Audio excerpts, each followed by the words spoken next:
Sekarang kita akan membahas teknologi-teknologi yang biasa digunakan untuk distributed generation dan bagaimana karakternya dalam pengoperasiannya di jaringan kelistrikan. Jadi yang pertama, di sini kita akan bahas tentang conventional fossil fuel based distributed generation.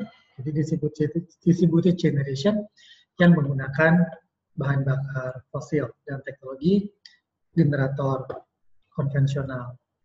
Jadi kita kembali bahwa distributed generations itu didefinisikan berdasarkan bagaimana dia dihubungkan ke dalam jaringan distribusi, artinya bukan dari sumbernya, tapi dari bagaimana dia terkoneksi ke dalam sistem kelistrikan, yaitu pada jaringan distribusi. Nah, jadi di sini kita akan bicara teknologi conventional fuel-based generators. Jadi yang termasuk ke dalam kategori distributed generation pada conventional fossil fuel-based generator itu adalah generator-generator konvensional berbahan bakar fosil dengan ukuran beberapa kilowatt hingga beberapa megawatt atau puluh megawatt. Jadi reciprocating engines atau gas turbines itu yang banyak termasuk dalam kategori ini. Dan kelebihan dari conventional fossil fuel based distributed generation ini adalah capital cost yang relatif rendah dan juga memungkinkan digunakan dalam cogeneration, thermal dan electrical. Kemudian juga relatif modular dan fleksibel, jadi ukurannya itu banyak ukurannya dan bisa diparalel dengan relatif mudah. Dan juga cukup handal karena teknologinya sudah teruji dalam waktu yang relatif lama. Sisi dampak negatifnya mungkin adalah bahwa masih menggunakan diesel atau gasoline atau bahan bakar fosil yang mengeluarkan emisi karbon diantaranya ke udara.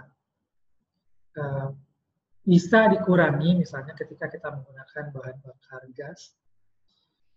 Dan juga salah satu kelemahannya adalah banyak bagian bergerak atau berputar di conventional fossil fuel based distributed generation ini, sehingga ada level noise juga yang dibangkitkan yang mungkin cukup membatasi ketika distributed generation ingin dipasang di rumah tangga misalnya atau industri yang tidak ingin memiliki terlalu banyak noise pollution. Dan juga banyaknya komponen bergerak ini akan meningkatkan biaya maintenance.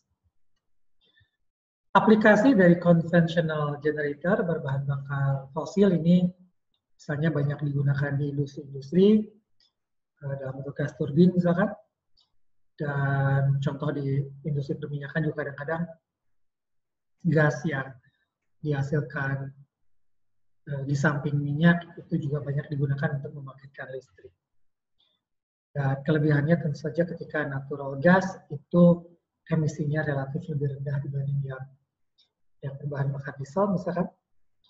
Dan nanti kita akan bahas di bagian selanjutnya juga bahwa penggunaan gas ini banyak di encourage atau didukung dalam pengembangan yang namanya micro turbines. Nanti akan dibahas di video selanjutnya. Karakter outputnya karena dia menggunakan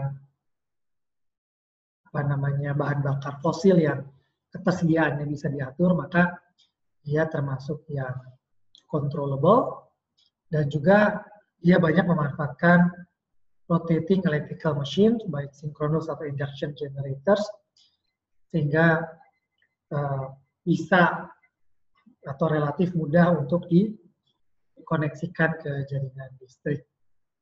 Dan pengendalian DigiSmart seperti ini dilakukan dengan mengendalikan bahan bakarnya yang disuplai mover.